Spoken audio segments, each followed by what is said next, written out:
which is known to man. It is a dimension as vast as space and as timeless as infinity. It is the middle ground between light and shadow, between science and superstition, and it lies between the pit of man's fears and the summit of his knowledge. This is the dimension of imagination. It is an area which we call the Twilight Zone.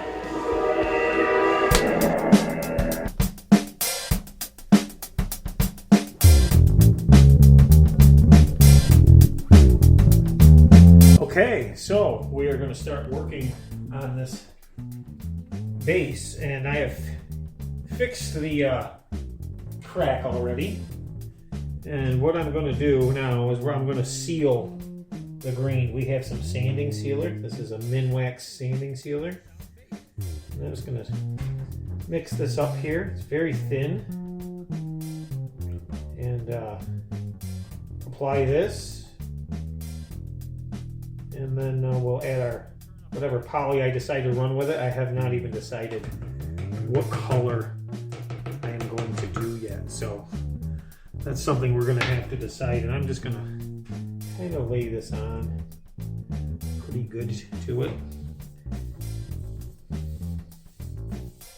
And this is just, like I said, a sanding sealer. Now, I'm not afraid to get this on the binding or anything. I'll wipe it off after. This really soaks into the green quite well. And we can sand this down to a smoother finish after I apply this. And you see the bubbles in it. They usually dissipate. Knock on wood.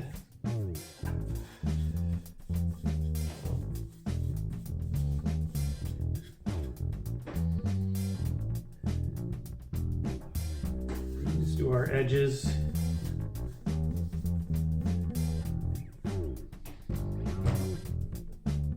And I'm not being particular right now. I'm going to end up wiping all of this in with a paper towel. Well, yes, a paper towel, because I am sanding it afterwards, so any glint will definitely come out. And I'm also going to do inside the cavity.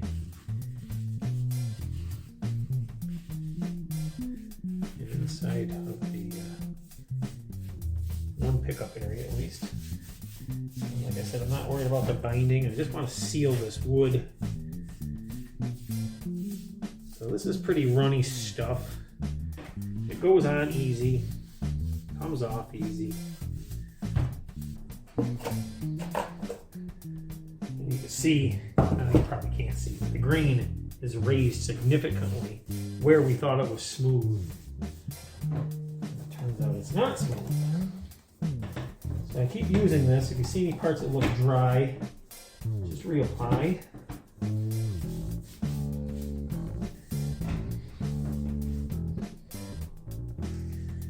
And this is called a, maybe those of you who don't know, this is called a sanding sealer. And I use this stuff. Sometimes this is left over from doing some hardwood floors, actually.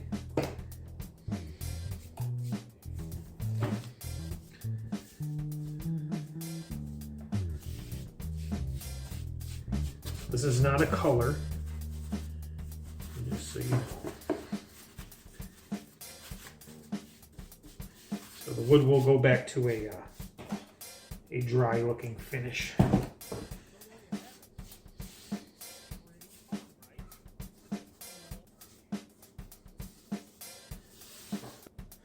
So this is what I'm using, in case you're wondering. This is the sanding sealer by Minwax. And it's pretty cool. So we'll let this stuff sit on here now. I just take, honestly, so we're sanding this afterwards. So we take a paper towel, and I just make sure to get any kind of, if there's any excess off. Now, I've done a lot of these, so I'm kind of used to it. I know I kind of make it look kind of easier than what a lot of people might think. But you're going to find it's going to get rough on you, because what this did is it raised the grain. Now, this is an alternative to raising the grain using water, and at the same time it seals the pores deeply, but it will still take stain ticket. So we're gonna let this dry, I don't know, maybe 45 minutes, maybe an hour. We're gonna come back, we're gonna sand it, and then I'm gonna figure out what exactly I wanna do for stain on this, because I think I'm gonna two-tone this. So we'll give it a sand, we'll tape it off, and we will go from there. In the meantime, you can do the same to your headstock, whatever you need to do. I'm not gonna do this all together. I'm gonna do this in steps, because I like to experiment with one before we do the other, and I hope that helps. So anyhow, no worry, no fuss, no muss. I have taken any excess off the binding already, and I have sanded the binding, guys. So there's some steps that you're not seeing. I did a first initial sanded in the binding, made it smooth, and rounded the edges of the binding just a touch by hand. And I don't worry about putting the sanding primer over it. I simply wipe it off with a bit of odorless mineral spirits, and this stuff was sitting in the basement for years. So that stuff will gunk up on you also, this odorless will, but not a big deal. And this takes it off the binding real quick, so we don't have any hidden goop on there, and that's it. So I hope this helps. I'll be back shortly, and we'll get to sanding this. Okay, and while that sanding sealer is curing, I'm going to show you guys a little trick. Now, I've already fixed the crack in the back, but as far as the inside, there's still a pretty good gap here, and I didn't really get inside of here to fix that gap. But what we want to do is make sure that this joint never separates, and I'm going to show you guys a trick to this.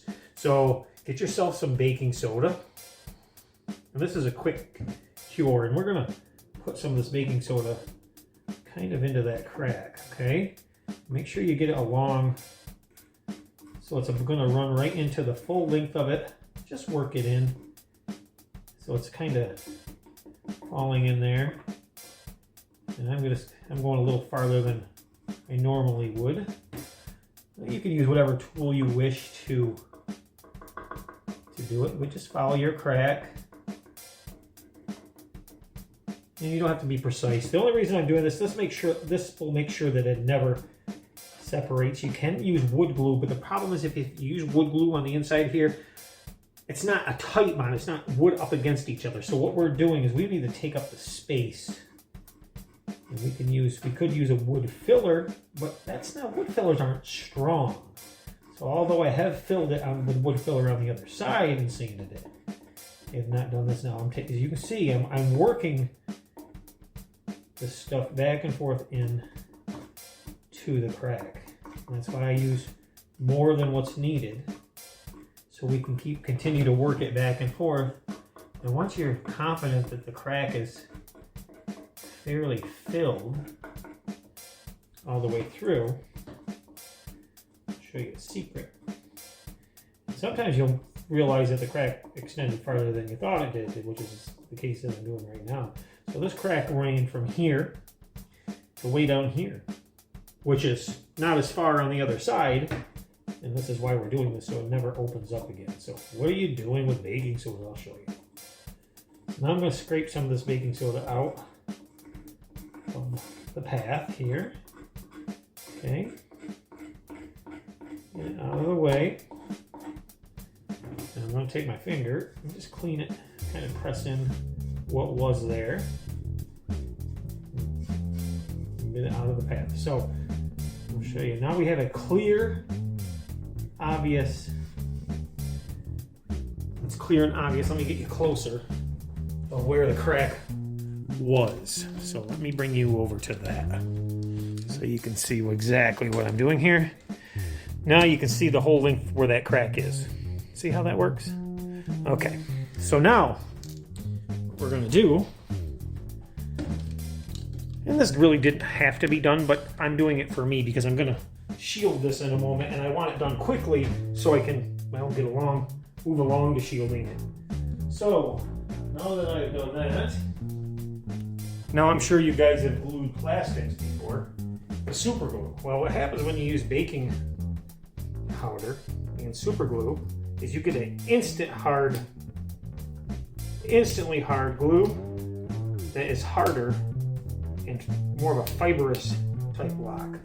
So we're going to take this, I'm going to start in the middle,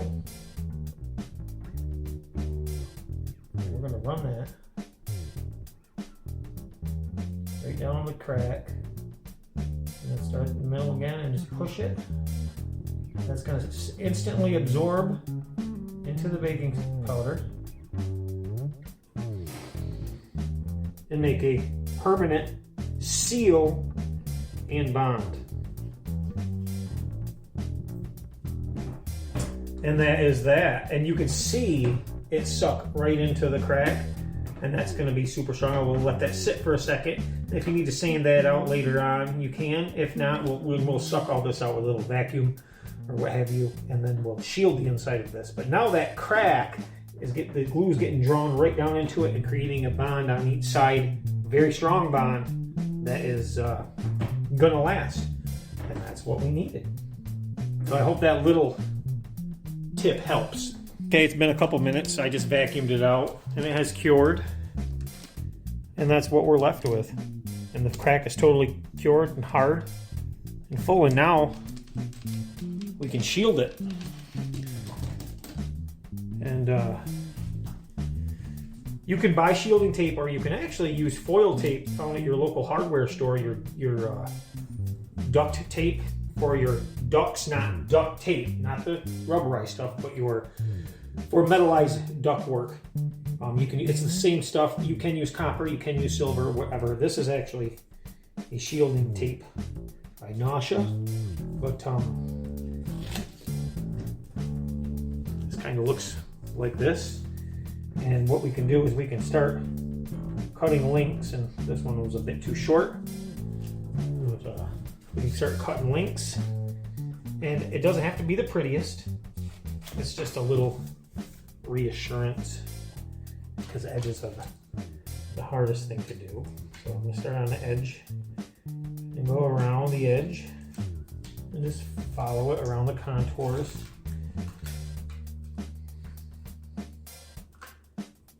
There we are. And the stuff will connect very well, just so you know. I'll just leave that sticking up for now. Let it do its job. I'll take another piece. Doesn't have to be all, it's easier to work in small pieces than it is long pieces, guys. And we can continue this right here. And this stuff punches out easy too, so you don't have to worry about like for your jack or anything like that.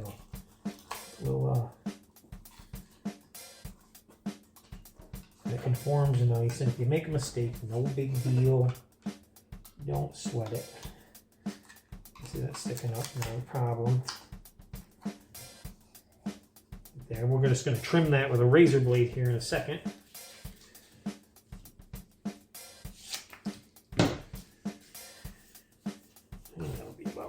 There, and then we'll do the bottom. And it just gives the electronics a little bit extra shielding. Not that it would even need it, but why not, right?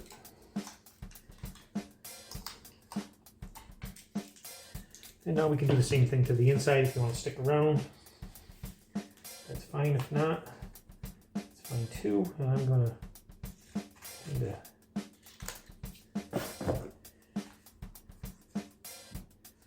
do this.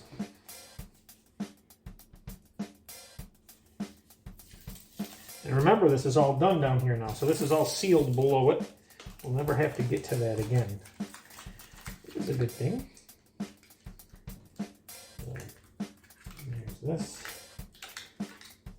And this isn't rocket science or anything, guys, so just tear it where you need to tear it. Press it down, lay it in. Let it lay where it wants to lay.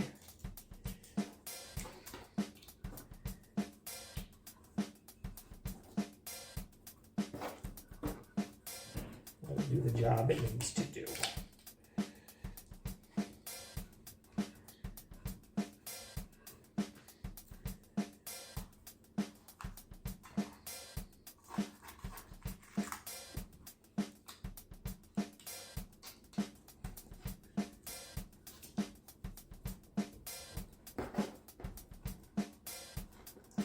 If you want to take some small pieces and get the edges, that's fine too. As you can see, I just use my finger to poke a hole for the the jack, where the jack goes.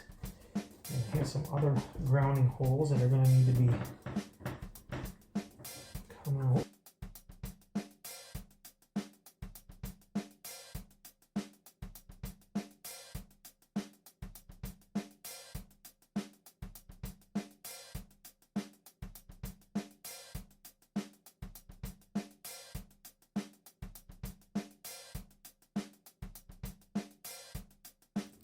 Just a quick shielding, nothing to it. Easy peasy, no fuss, no muss. Okay, so I'm going to sand this now. I'm going to use a 400 grit and then fine sand it up a little bit, and then we'll be ready to add some stain.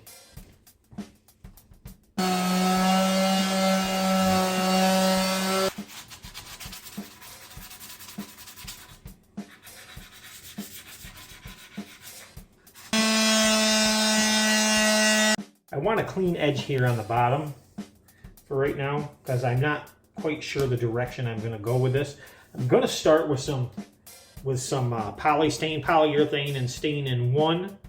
And this is black. I used this on my last gem build, my really nice one by Guitar Kit World.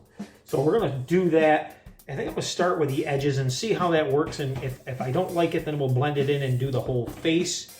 But I have a bit of a different idea, so let's see how that's going to work. Every time I build one of these kits, I take the liberty to experiment a little bit.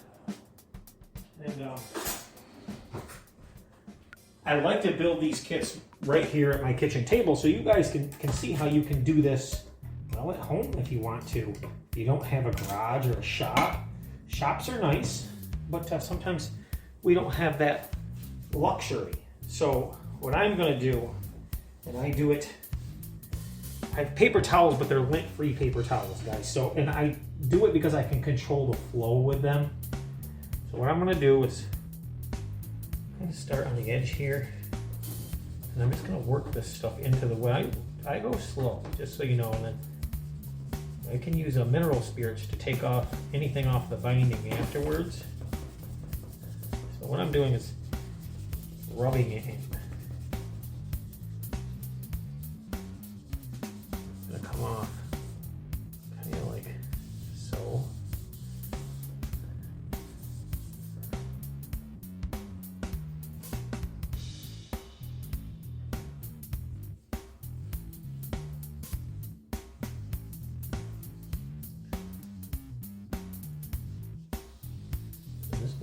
Follow the contour of the base right now. I'm not worried about the binding or getting it on the binding. Like I said, I could take that off with some mineral spirits. So I'm kind of getting just a flow, going just a kind of bit of a certain look. Let's see how this works. Started looking online at some different pictures of some ricks, and found one in particular that I really liked, so I kind of went with that style. And this required a little bit of masking, and right now what I'm doing, if you see me doing this, is I'm cleaning up my binding, and I do that kind of slowly in steps using an odorless mineral spirit. At the same time, it kind of edges out the body and the stain in the body, so you got to be careful not to get it on the termination line here on the base itself down bottom. As you can see, it's got like a butcher block effect, and you know, I mentioned that the wood kind of reminded me of a butcher block, and well, now it does even more so. So what I'm doing is I'm just going around this binding a few times. I'm doing it slowly and gradually as not to make any stain run onto the lighter wood below. And, the longer you let it sit, the harder it's going to be to get off. I'll show you a couple tips here. One is to keep getting new rags and redoing it. And the other is to go back over it lightly when you are done with some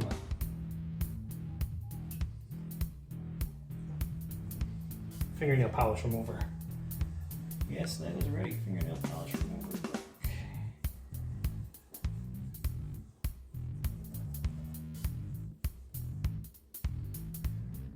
As you can see, I'm using multiple bags. To get my desired effect.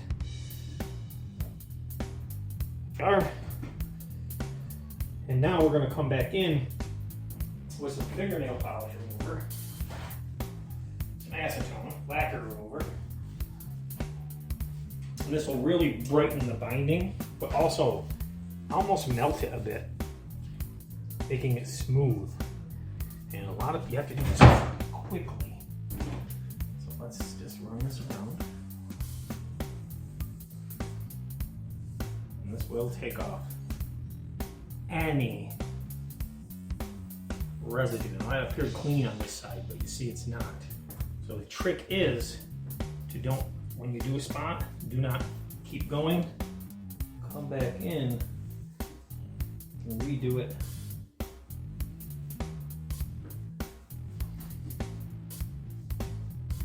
With a clean paper towel.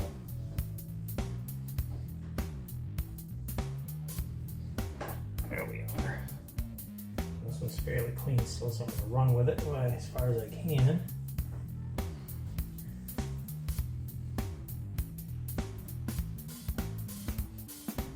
Yes.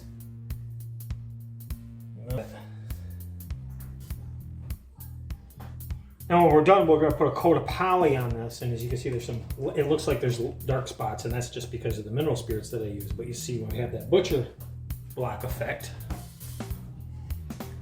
well, it looks very nice, right? Isn't that cool? That's what that was my new idea. When I saw it, I said, yeah, let's do that look. I had to go in reverse a little bit, but I think it was worth it. So it's binding a little better right here. Gives it a very classic look. And I build for me, and I experiment a lot because that's how you learn. You can get away from the status quo.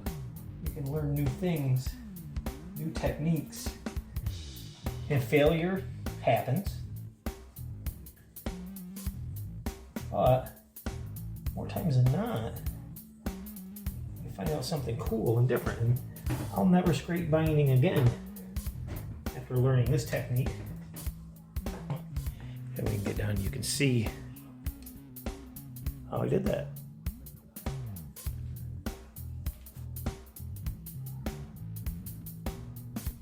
Okay, so I kind of had a freak out moment there. I had I looked, and then I had these little specks.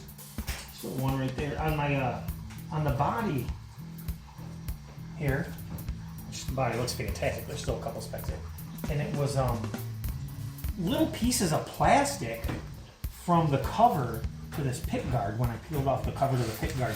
And the reason I peeled it off already is because I'm going to install some electronics, and I hate peeling it off after the screws are already in because you know how that rolls. So we have these electronics and they're already pre-wired, which is cool.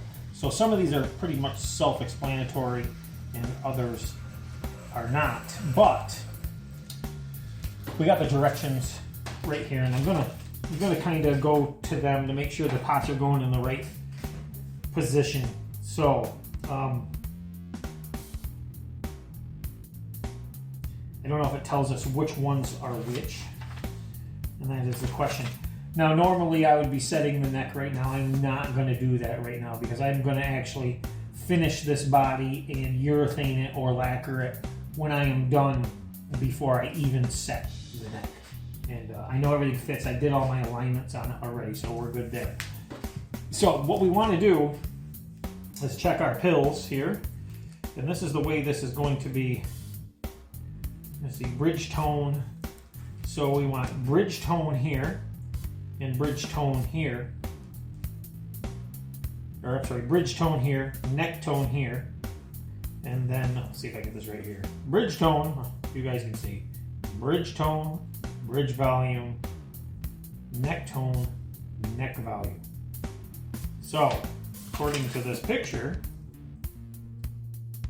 I'm gonna have to zoom in on this here because the pictures are so small. Let's unwrap this wiring and see what we got to work with here. I figured this is a good point to start with after while that's drying, giving that a chance to cure a little bit here. So as you can see, this is a plug and play harness, which I love. I mean, that's really cool. I do have one unplugged already, and that's the one that goes to the neck pickup, which is right there. So let's install our switch here. I'm going to take it, and that is going to go like so. Everything's going to be mounted loosely right now, and I was so tempted to go with gold hardware on this, but maybe we'll do that later on. I'm hoping we will, maybe not. I don't know. Maybe just some gold highlights here and there. If you guys haven't figured out by now, I like gold. I am like Goldfinger. So there's our switch, and I'll make sure that that's flipping in the up and down direction because I hate it when they don't. And it's just snug. Now, if this is correct, which it should be, it's going to be going like so. And we should be like this. Now, is this very close? So let's see what we got here, because that seems a bit close. Do we have things to make that? Yes. So they got this pretty well set up here for parts in different bags, which is cool. So there's those, and I think we have everything we need right here. We should have 1, 2, 3, 4. And what is this fifth one? What would this fifth one be for? But we have 5.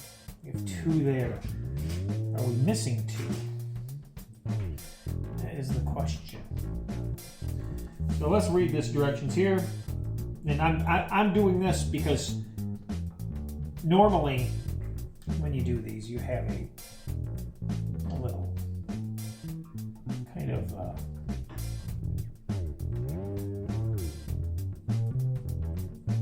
it's like we're missing. Nope, there they are. I found them. They're in there. 2 extra ones. There we go. Because we want to adjust our height, and usually I just go down with those. So there's 1. Put our nuts on. You do have 6. There's just 2 in a different packet. And this is self-explanatory because theoretically these should be lined up in the right spots already. So there we go. There we go. Put these pots in here. And yes, they are dime-sized pots. They are 500K pots, CF pots. I see these in a lot of guitars. I don't have an issue with them. A lot of people do. I'm not sure why. They work good. I don't get any noise from them. But if it works, I don't bitch. There we go. You can always upgrade later on. So there's that, and there's that. We're set to go there. Okay, I'm gonna double check this, make sure that this is right and it doesn't have to be flipped. I don't think it will be, and I'll be right back with you. Okay, so some of these kits may not have this bezel.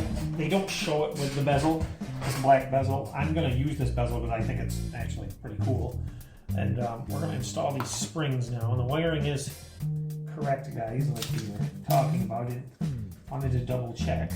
So lost a spring there, so we're gonna pop these springs on, and then this pickup is gonna be running this way through there, so we're simply gonna start one and then the other one. Hopefully it doesn't give me a hard time. There's one. And then drop the screw on the other, or the spring on the other one. There we are. Here's the other one.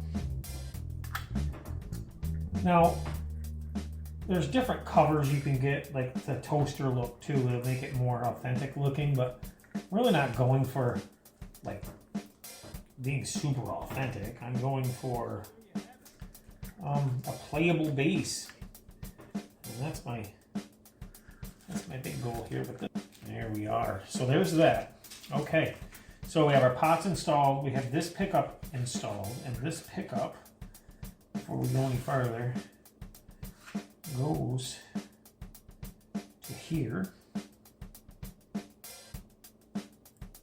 At least that's where it was. Let's make sure neck pickup running to this pot here, correct. Okay, so we're good there.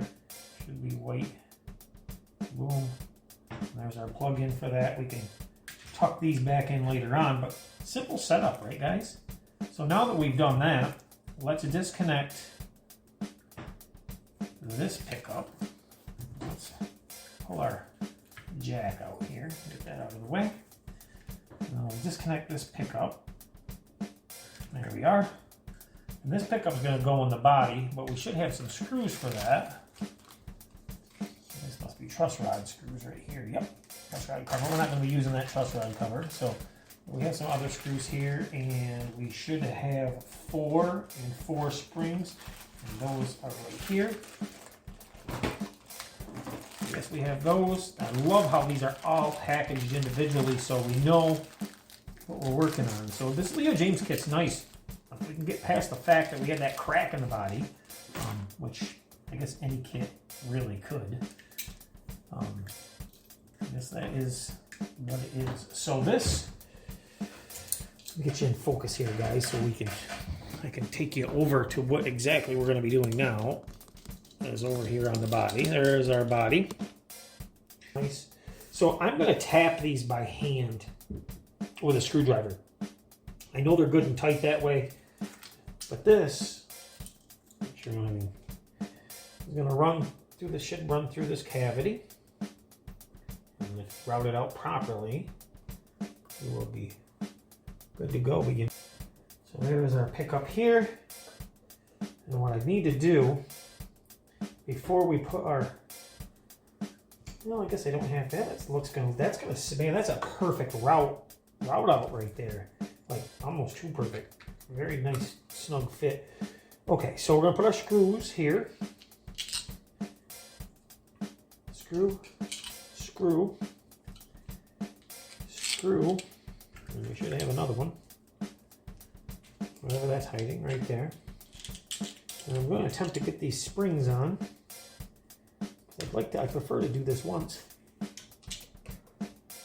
And of course the springs are into each other here. So let's take these, and hopefully the magnets will hold those in place. And we have a spring that is within a spring here. So these are the kind of little things that drive me nuts. There we go. Spring,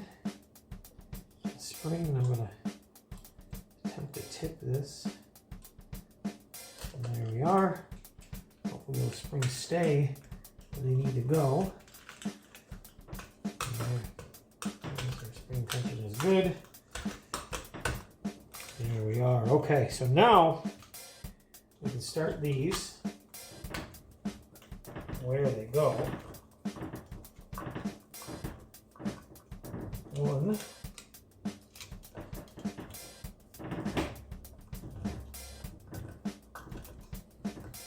We can zip these in with screw gun later on. And this gives me a straight push down exactly where they're going to sit.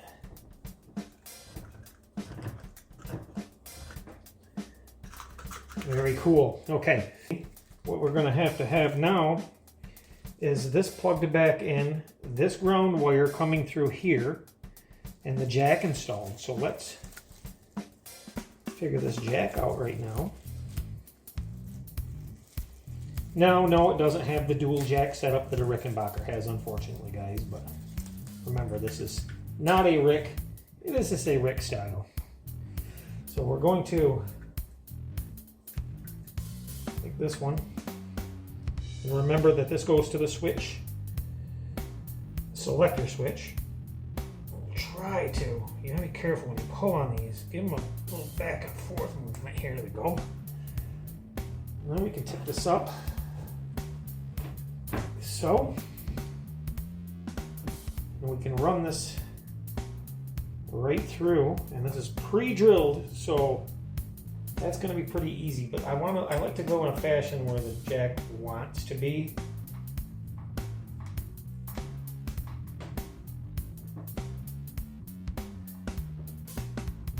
Yes. So now we have our jack plate installed. I'll let you guys take a look. And there we are. Body looking great. And we have a rough install of the...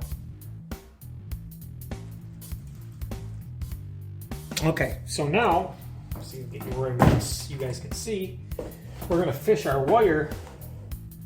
See if you can see here. We're going to fish our wire for the ground. A little hole right here.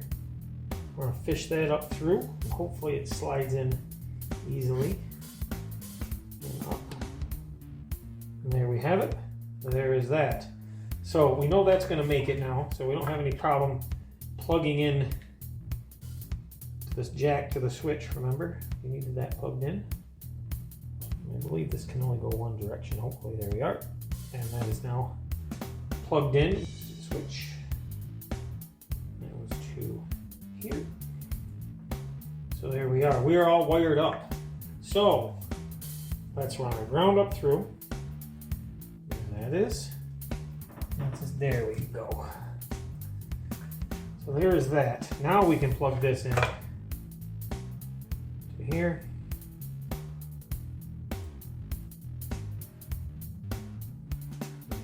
We are wired, large and in charge, and then there's our ground. We'll just pull everything down, kind of tuck everything in for now. We're going to be good. We're going to tie everything back later on and make it nice and neat.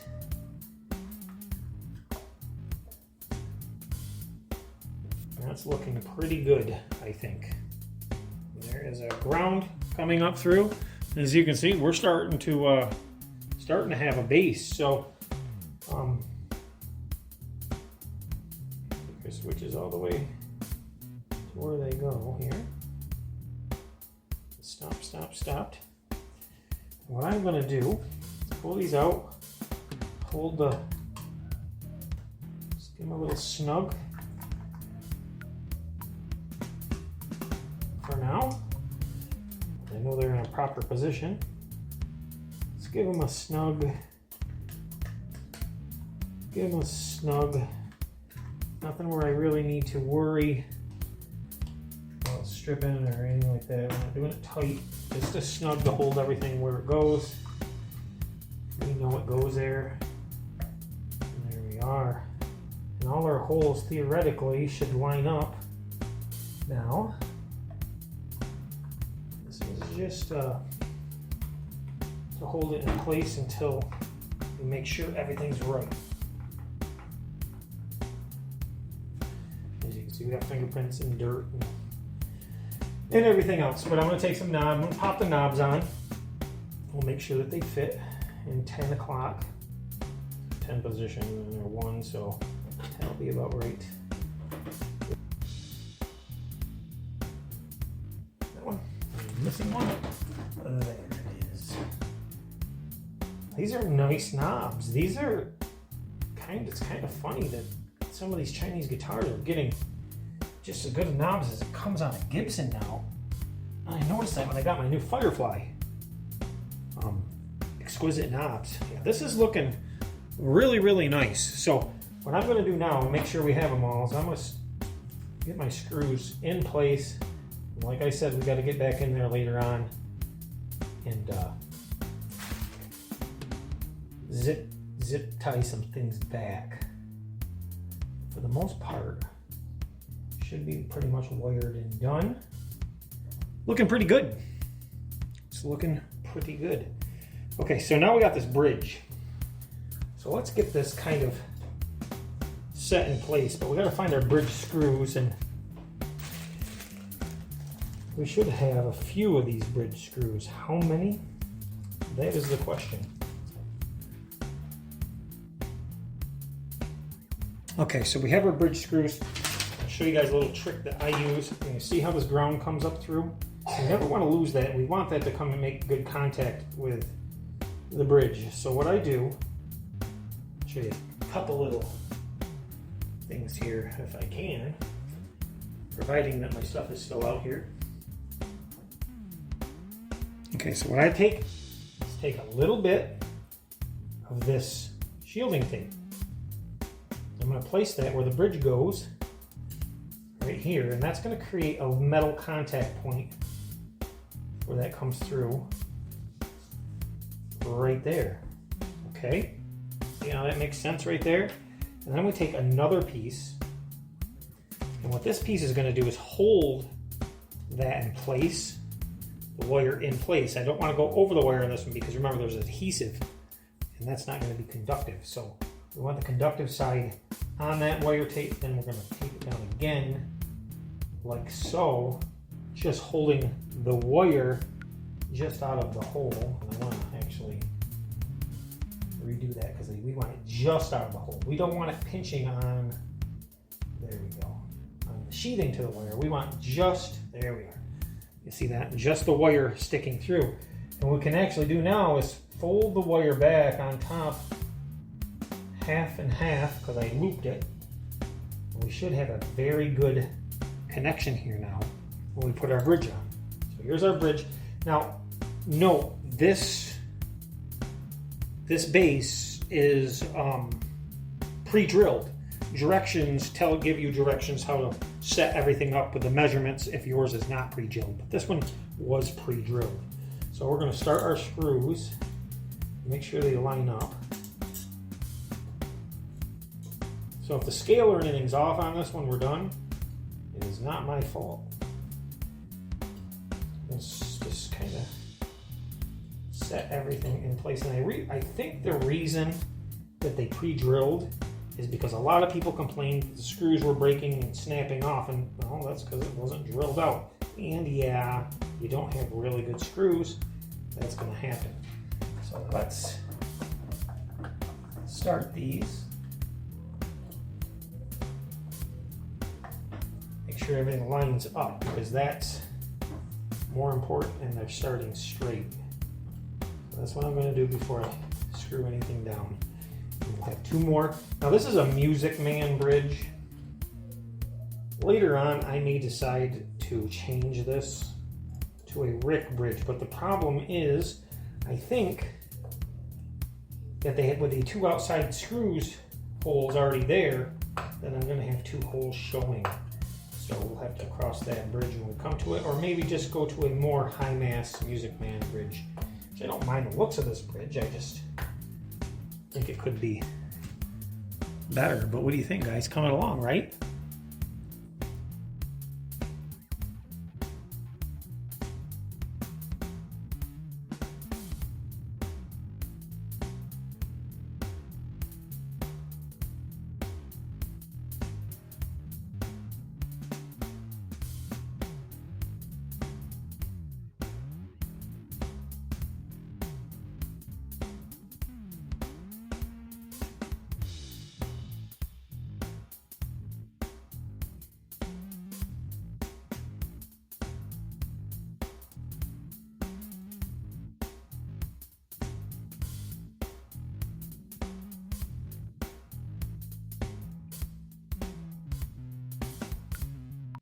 And here is our finished awesome Rick style base. So there's some parts that I didn't put in this video, such as setting the neck, which was pretty easy on this. And what I use is some Gorilla Wood glue, and I clamp it for 24 hours. Very beautiful. extraordinarily beautiful base and well built. And I'm pretty sure this is not mahogany. I'm pretty sure this is walnut. It has the grain of walnut and it has the weight of walnut. This is a very heavy base. With every component on it, it is over 11 pounds. So be warned, it's a heavy base. It does have a maple neck. And I had to do 0 fretwork on this. That's why I didn't show any fretwork. The only thing I had to do was condition the fretboard. And that is it. And here is our headstock, and I took some liberties and I added a Rickenbacker truss rod cover, and it is two-toned, as you can see, butcher block style, just like the body. And I kept it kind of an old school up top, but what I did have to do was Dremel out here for the cover to fit on this base, because your tuners are too far inboard. So I Dremeled out. It turned out very nice. Very beautiful base. I'll turn it over here in a second. And here is the back of the base. And as you can see, that butcher block look is just very nice. And I kept the neck for now is just basic and bare. It does have a scarf joint, but it's done well. The tuners work great, and they are pre-drilled. That's why I didn't show that. They're pre-drilled, pretty self-explanatory. You simply line them up and screw them in. And of course, the headstock is reminiscent of a Rickenbacker, but it is not a Rickenbacker headstock. So setting up this base was a breeze. It was not difficult at all. And it did have a very nicely set up nut, which will appear high to you at first, but it isn't, and it was cut right for the strings, which is very good. Hopefully that'll focus in there. We can get it.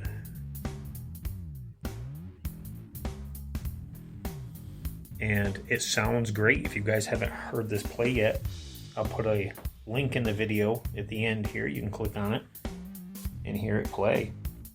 So at $199 through Amazon, is this worth it? All day long. What an incredible bass that went together pretty well. We had one hiccup with that crack that we fixed, but the seller actually knocked off some money for that. I was going to send it back, but he knocked off a little bit. So that was pretty cool of him. I didn't have to send it back and just fixed it, because, you know, time is money.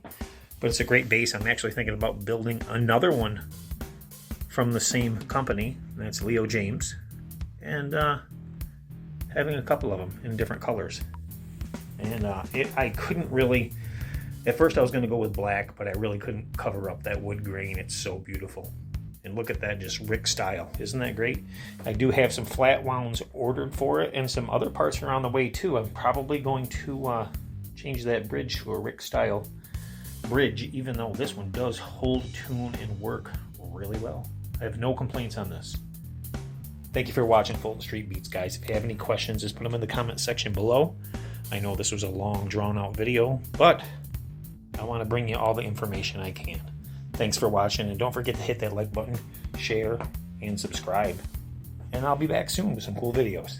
Thanks. Bye.